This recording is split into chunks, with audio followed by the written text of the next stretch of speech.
People are doing this tonight. It's still Friday. The request of some of you. We'll work more tomorrow on class. I'll use some different problems, but this is the one that I assigned. So, two polygons are similar if corresponding angles are congruent and the lengths of the corresponding sides are in proportion, called the scale factor. So the triangles below are similar or not. Well, so again, let's, I think, more importantly, should identify the corresponding sides, right? So this side here, so look at angle 35. Angle 35 is here, which, oops. Right, so the side opposite angle 35 is this side YZ, which is 20. So let's look for angle 35 on the bigger triangle. Here's angle 35, and the side opposite is 32. So these two correspond. They are corresponding. 1 second.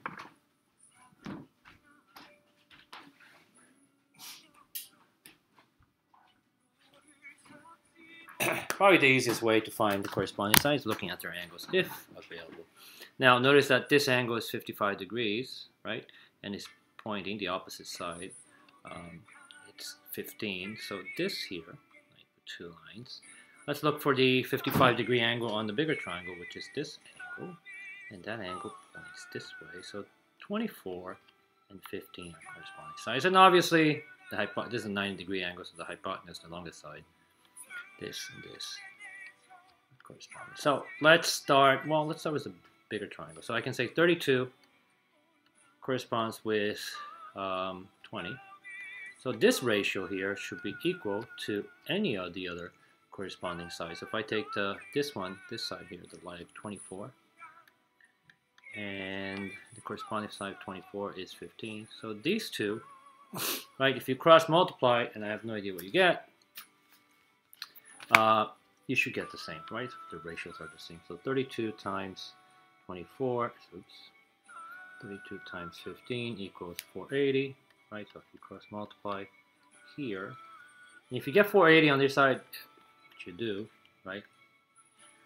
That means these triangles. So let's just do the other one, and the last side, last two corresponding sides is 40. Right, and that's the 40 and 25. And again, if you can cross multiply, you can simplify, see if you get the same thing. So again, let's do it by simplify. If you simplify 40 over 25, you get that by 5, 8 over 5. Right, and if you divide 24 over 15 and divide by 8, you get, guess what, 8 over 5. And if 32 over 20, let's simplify, you divide that by 4, get 8 over 5. So you can tell. So if it forms a proportion, then we know that these triangles are similar, right?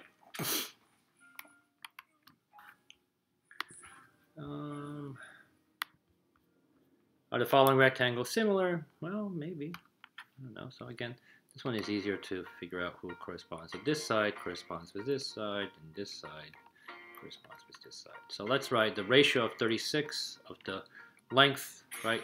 The length, the ratio of that, those two corresponding sides should be equal to the ratio of 18 over 25.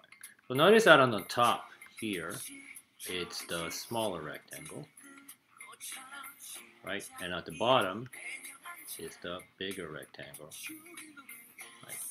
Just so that you always keep it the same, because if you mix it up, then you're going to get wrong. So again, you can simplify. Can we simplify here? You can divide that by 9, and this you can't divide by 9. So think about it, 36 and 45, if you divide that by 9, you get 4 over 5. This one you can't simplify, so it's 18 over 25. It doesn't look like they're similar, because if I cross multiply, 4 times 25 is 100. And 5 times 18 equals 80. They're not the same, therefore these two triangles are not proportional. Okay. Keep going. Nice. You can tell it's very simple problems here. So again, find your corresponding side. So this 30 here is opposite the angle 60, and so 15 is opposite the angle 60, so those two match. Opposite the angle 90 degrees, here's a 90-degree angle, so that goes with 34, so I'm going to write 2 lines. So this 34 matches with 17, which is opposite the 90-degree angle, and obviously the 8 and this are corresponding. Alright, so let's go, let's write 30, the ratio of this, the corresponding sides, which is 30 and 15, right, should be the same as the ratio of, let me pick another side, so the 2, 34 over 17, which also should be the same as the ratio of the last two corresponding sides, which is 16 over 8. And you can clearly tell that it is, because 30 over 15 is 2, 34 over 17 is 2, 16 over 8 is 2. And then if you cross multiply any of these ratios, you get that they're equal to each other. Okay? So, if you want to cross multiply, you can, or if you just want to simplify, you notice that this is 2 over 1, this is 2 over 1, this is 2 over 1. Okay. Alright. Similar figures. Okay, so same thing again. Identify, write a proportion, find the length of PS. So here, we want this guy over here. Let me write PS. Where's PS? There's an X already. So again, this corresponds to this, right? We can tell. And this corresponds, we put 2 lines, corresponds to this, right? The corresponding side. Now, I know they gave us a third side, this one and this one, right? So if you write your proportion, let's use X. So X corresponds to 15. And then you're going to write 35 corresponds to 25. 35, 25. So you're going to use these two ratios, right? If you used the 20, well, you can't use the 20 because you're missing a value here. So if you actually wrote X over 15, right? And then you said, I want to use this side here. Well, over here, this is a side. I don't have a value. So you would have a variable over 20. Now you have a proportion with 2 unknowns. You can't solve this. So in the proportion, you need to have 3 known values and obviously 1 unknown. So that I can't use. But this I can use. So how do we figure out? Again, cross multiply. X times 25 is 25x. 15 times 35 is 525. We're going to divide everybody by 25. And x equals 21. So x, this little thing here, is 21. Okay. So very, very rote, right? It's not much. So I guess the hardest thing is identifying who is similar to. Find the length of ij. Ij is here, so we want to find this guy over here. And then the length of ik. Well, we want x and y. So let's identify what we can use. So this matches with this. That's obvious. This matches with this. And this matches with this. So let's write all the ratios. So let's go from here to here, from left to right. So 54 corresponds to 42. And then x over here corresponds with 28. And then this y here corresponds with 35 over here. Now we have to find x and y, right? We have to find these two values. So now notice that if you want to pick which two ratios are going to work with, you can't start with this. Because if you cross multiply, you're going to have two variables, the x and the y, two unknowns, and you can't solve for that. So we're going to do this one at a time. So we're going to do these two. We're going to find x, and then we're going to solve for y. So cross multiply these two. We're going to cross multiply 54 times 28, 1,512, and then cross multiply 42 times x, which is 42x. Divide everybody by 42, and x equals 36. So now I can go back to my proportion I had set here. I'm going to take that x, and I'll put 36. We know that this guy is 36. Now you have a choice. Erase this. You got to find y. You can use these two to find y, right? Or you can use this guy and this guy.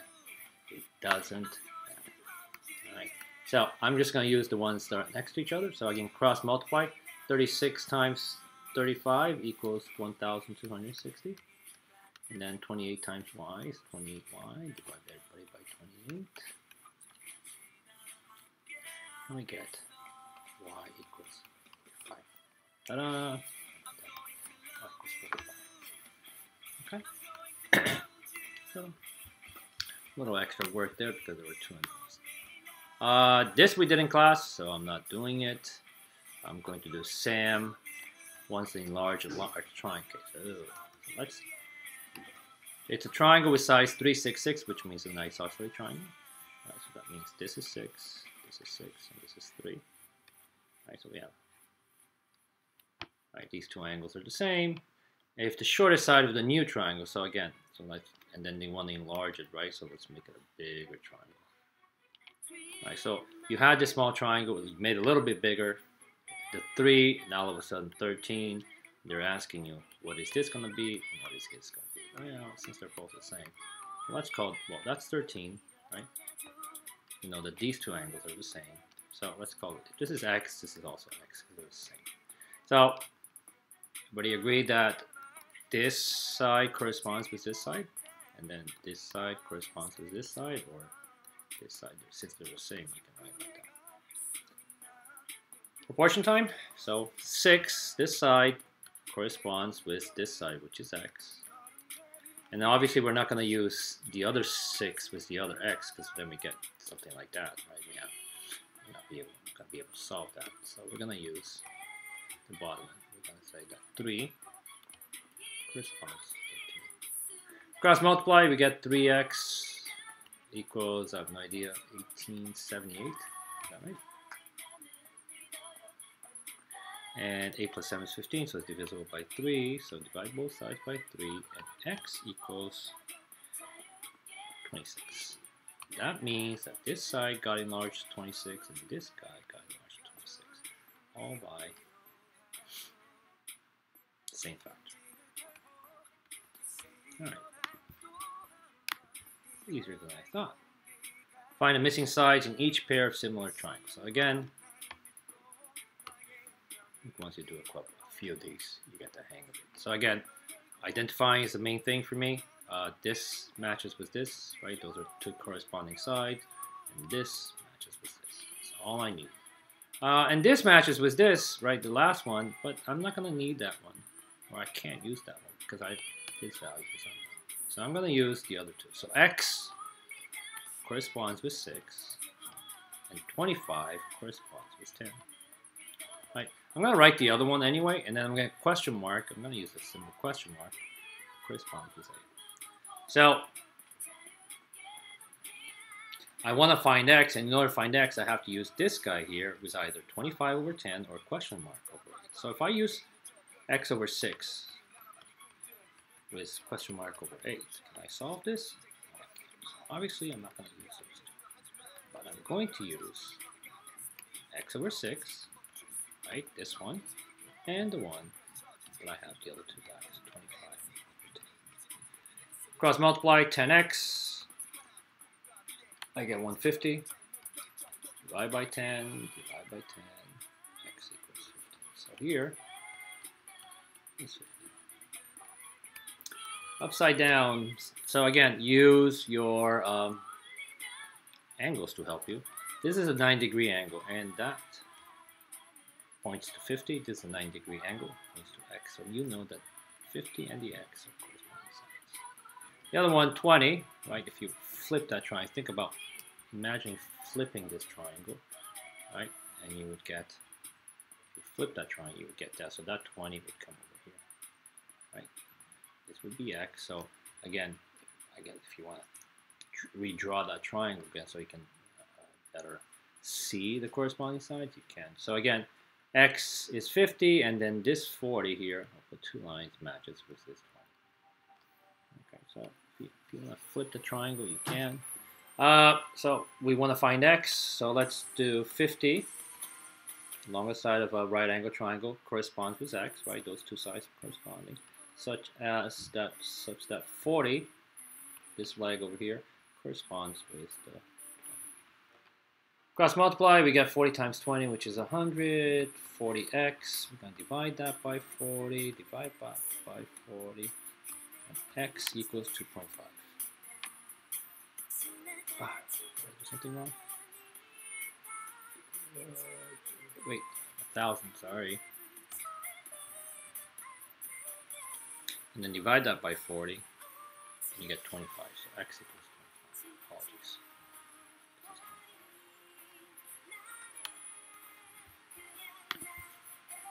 These are the simple ones. You know, the ones that we did in, there was a couple last one I think we did in class. Maybe that's a bit more challenging, right?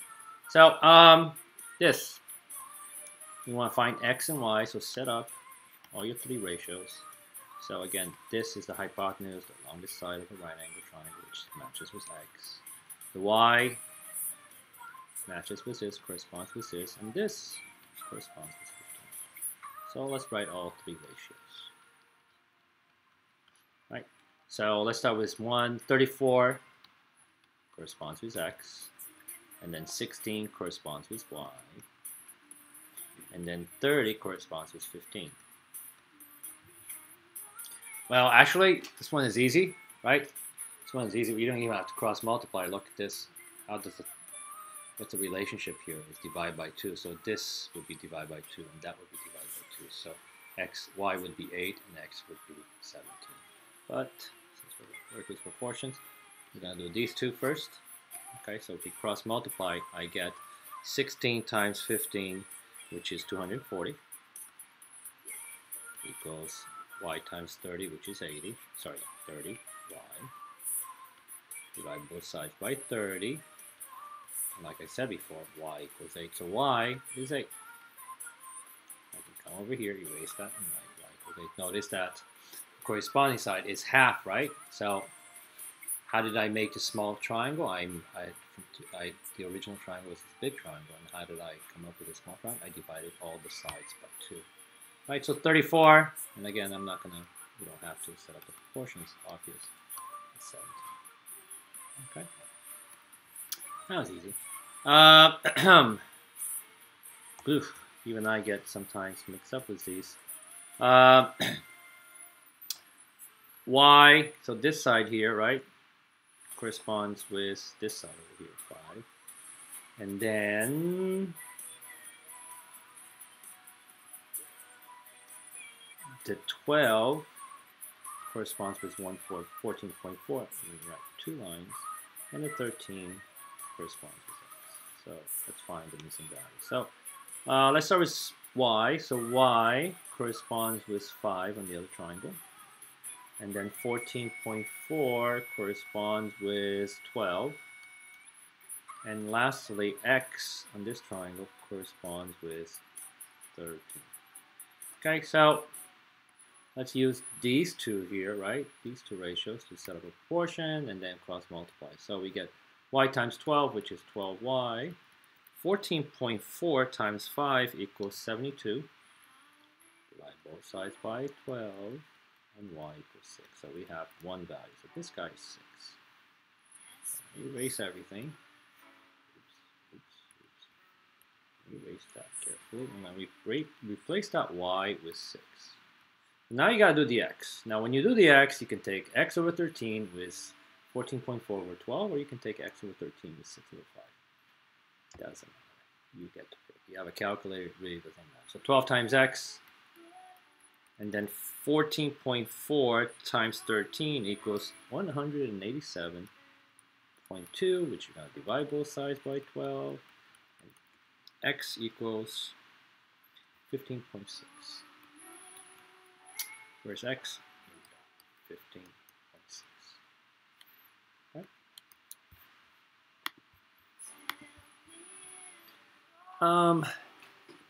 We want x. All right, so we have two triangles, like I said in class. If you want to split them up so you can see better, maybe you should. Here's a small triangle, and triangle KGH.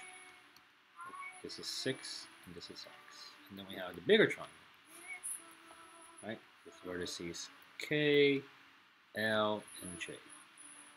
And then on the big triangle, JL, this is 15, and this JK is 10. Now this one is easy, right?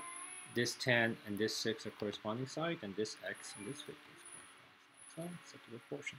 6 corresponds to 10, just like X corresponds to 15. Cross multiply. 6 times 15 is 90. 10 times X is 10 times X. 10 X. Divide by 10. So X, where's this X right here? Same thing here. Split up your triangles. We have a tiny triangle, a 3, 4, 5 triangle. 3, 4, 5, right? And then we have the bigger triangle. All right, and then we want, this is the guy that we want. Y, the hypotenuse, well, I'm not going to assume it's the hypotenuse because we don't know what the angle is, but it looks like a 90-degree angle, so that's 12.5, doesn't matter, it's the longest side. And this is called X, right? Long side. Corresponding sides, well, the 3 corresponds with Y, the 4 corresponds with 12.5, and the 5 corresponds with X. Set up your 3 ratios, so let's start with 3. 3 corresponds with Y. 4 corresponds with 12.5, and then 5 corresponds with X. Yeah. Let's do these two ratios together. So 12.5 times 3 is 37.5 equals 4Y. We're going to divide both sides by 4, right? And then you're going to get 9.375.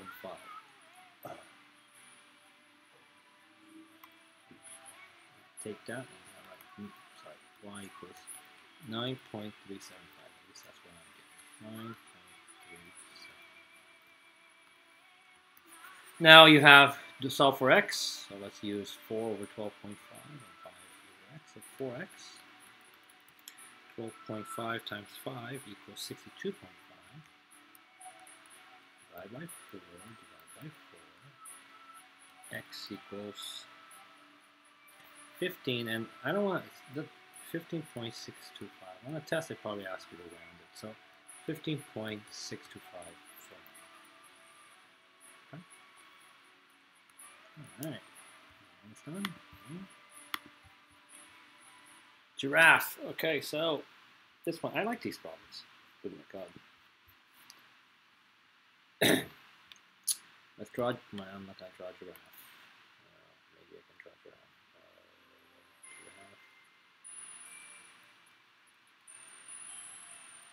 Alright, so the height of the giraffe is 18 feet tall. So this is 18. And then it has a shadow that's 12 feet. Okay? Corey, wherever Corey is, here's Corey. He has a shadow of 4 feet. And his height is X, because we don't know the side. So, make his shadow a little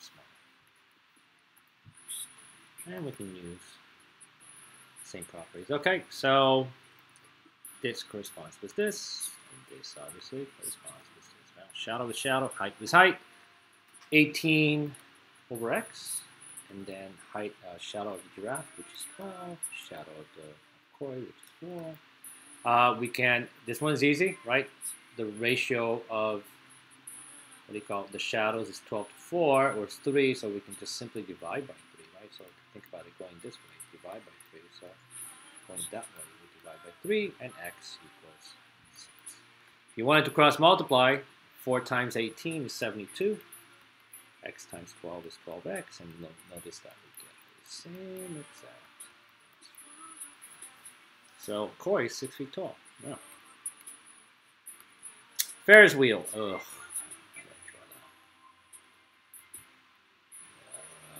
Got a Ferris wheel. It's not bad. Has a shadow. It's 20 meters.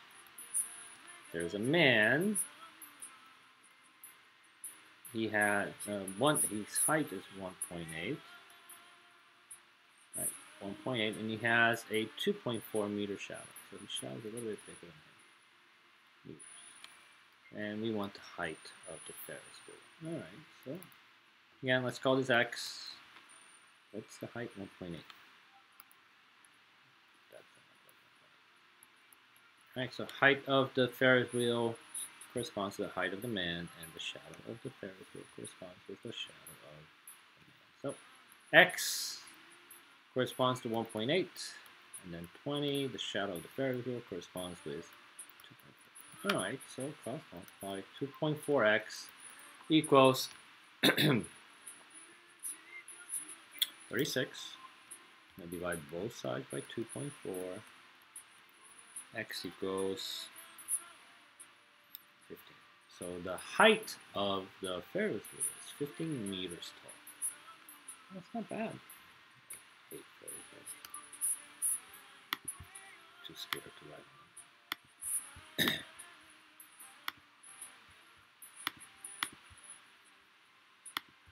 Flagpole. Okay, so there's a flagpole. Flagpole. There we go.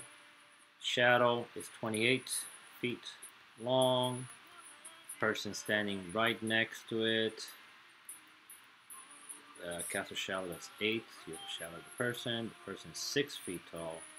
How tall is the flagpole? Alright. Corresponding sides. So height of the flagpole, height of the man, shadow of the flagpole, shadow of the man. So 8x equals 28 times 6, which is 168. Divide by 8, divide by 8, and x equals 21. So the flagpole is 21 feet tall.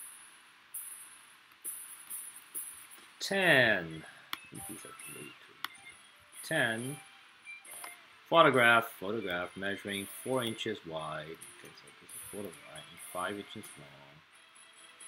Okay. It's enlarged to make a wall mirror, so the photograph got bigger. The mural is 120 inches wide.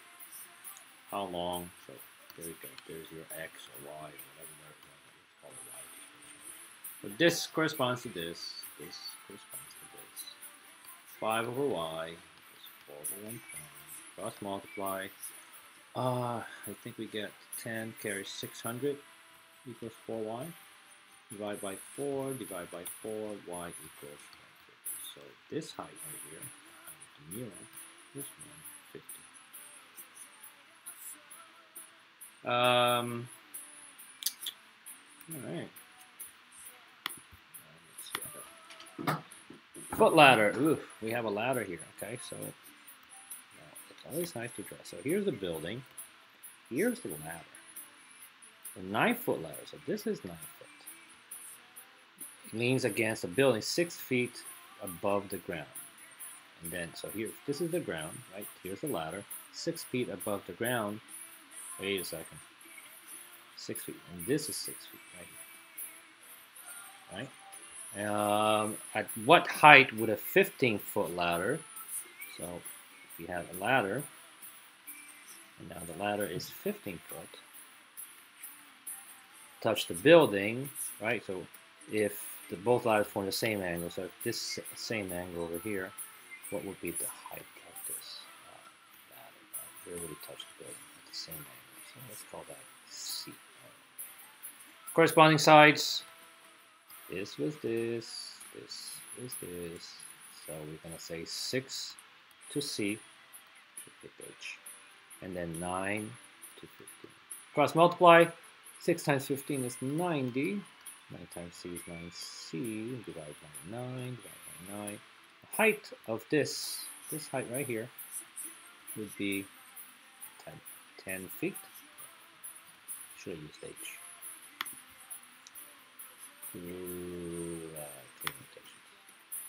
Alright.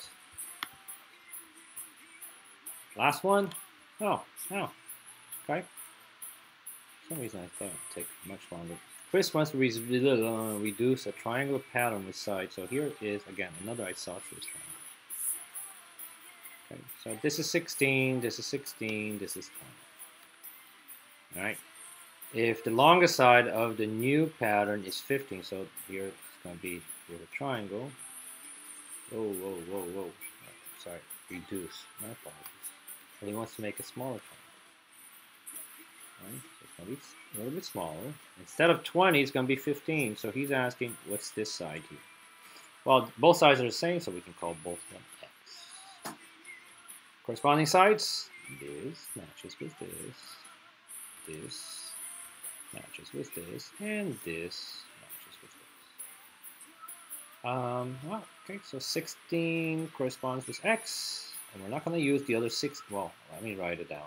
And the other 16 matches with the other x. And 20 matches with 15, corresponds with 15. Obviously, we're going to use these two, right? We can't use the other two. So cross multiply. 16 times 15 is 240. 20 times x is 20x. Divide by 20. Divide by 20. And x equals 20. Really?